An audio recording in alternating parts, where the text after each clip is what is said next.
ఒక ఊరిలో వరుణ్, కిరణ్ అనే అన్నదమ్ములు ఉండేవాళ్ళు. ఒకరోజు వాళ్ళ ఊరికి గజదొంగలు వస్తారు. అందరి దగ్గర ఉన్న డబ్బు, బంగారం అంతా దోచుకొని వెళ్ళిపోతారు. అయితే ఒకరోజు పని మీద వెళ్ళిన వరుణ్ బాగా అలసిపోవటం వల్ల ఒక చెట్టు కింద కూర్చొని రెస్ట్ తీసుకుంటూ ఉంటాడు. అప్పుడే ఆ గజదొంగలు అదే దారిలో రావడం గమనిస్తాడు వరుణ్. ఆ దొంగలు ఒక చోట ఆగి ఇలా అంటారు,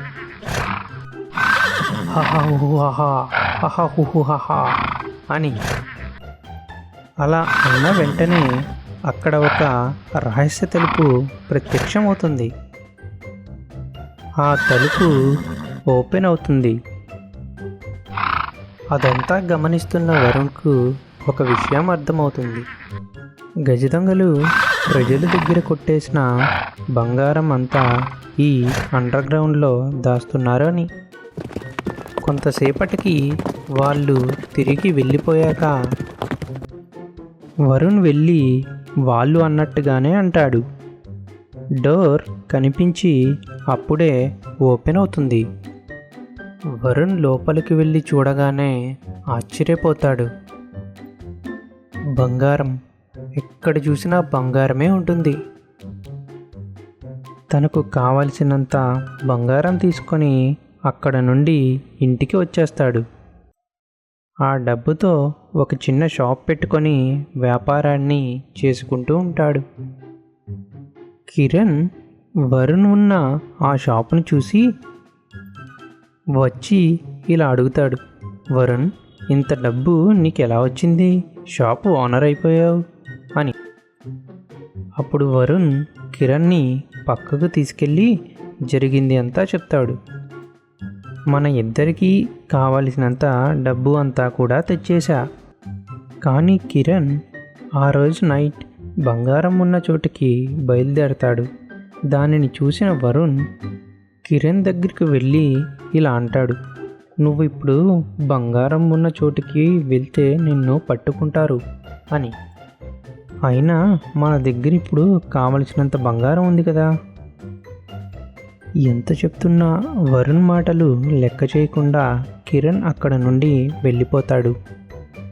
కిరణ్కి ఏమైనా అవుతుందేమో అని వరుణ్ పోలీసులకి కాల్ చేసి దొంగలు ఎక్కడ ఉన్నారో తనకి తెలుసు అని, పోలీసులకు ఆ ప్లేస్ ఎక్కడ ఉందో చెప్తాడు. పోలీసులు వెంటనే బంగారం దాచిన అండర్ గ్రౌండ్కి వెళ్తారు. అక్కడే ఆ దొంగలను కూడా పట్టుకుంటారు. వాళ్లకు కూడా ఎంతో కాలం నుండి దొరకని దొంగలను పట్టించినందుకు పోలీసులు వరుణ్ ఇంకా కిరణ్ని అభినందించి ₹1,00,000 డబ్బుని బహుమతిగా ఇస్తారు. అనగనగా ఒక ఊరిలో ఒక రైతు ఉండేవాడు. ఆ రైతు నాణ్యమైన పంటను పండిస్తూ ఉండేవాడు. దానినే ఆధారంగా నమ్ముకున్న రైతుకు ఆదాయం కూడా బాగా వచ్చేది. అలా ఉండగా ఒకరోజు ఒక అతను రైతు ఇంటికి వస్తాడు. అక్కడే ఉన్న రైతుతో ఈ విధంగా అంటాడు, అయ్యా, నాకు బాగా ఆకలిగా ఉంది, తినడానికి ఏమైనా పెట్టండి అయ్యా అని నీరసంగా అడుగుతాడు. అతను చూసిన ఆ రైతు అతనికి మంచి భోజనం పెడతాడు. భోజనం తినేశాక ఆ రైతుతో ఇలా అంటాడు, అయ్యా, మంచి భోజనం పెట్టారు, మీ దగ్గరే ఏమైనా పని కూడా ఉంటే ఇప్పించండి అయ్యా, నేను మీ దగ్గరే ఉండి పని చేసుకుంటూ ఉంటాను. దానికి ఆ రైతు ఆయనతో, సరే అయితే నా పొలంని జాగ్రత్తగా చూసుకుంటూ ఉండు అని అతనికి పని ఇస్తాడు. అలా కొన్ని నెలలు గడిచిపోతాయి. ఒకరోజు రాత్రి ఆ పనివాడు ఇలా ఆలోచిస్తాడు, ఈ రైతు నాకు చాలా తక్కువ ఆదాయం ఇస్తున్నాడు.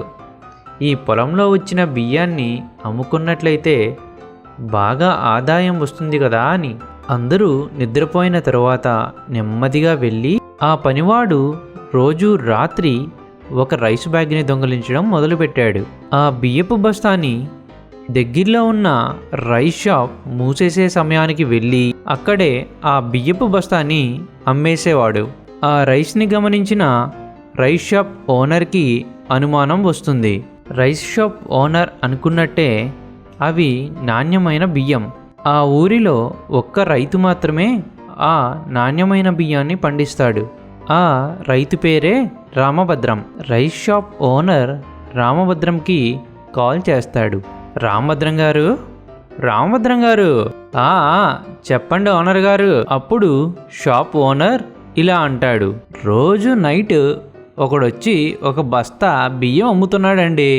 అయితే ఆ బియ్యం మన ఊరిలో మీరు మాత్రమే పండించేవి అని చెబుతాడు. ఇదంతా విన్న ఆ రైతుకి ఆ పనివాడే దొంగతనం చేస్తున్నాడేమో అని అనుమానం వస్తుంది. తరువాత రోజు రాత్రి ఆ రైతు పోలీసులతో బియ్యం బస్తాలు ఉన్న చోటనే కాపు కాస్తాడు. యథావిధిగా ఆ పనివాడు వచ్చి దొంగతనం చేస్తూ ఉంటాడు. దొంగతనాన్ని గమనించిన ఆ రైతు ఇంకా పోలీసులు అతని దగ్గరికి వస్తారు.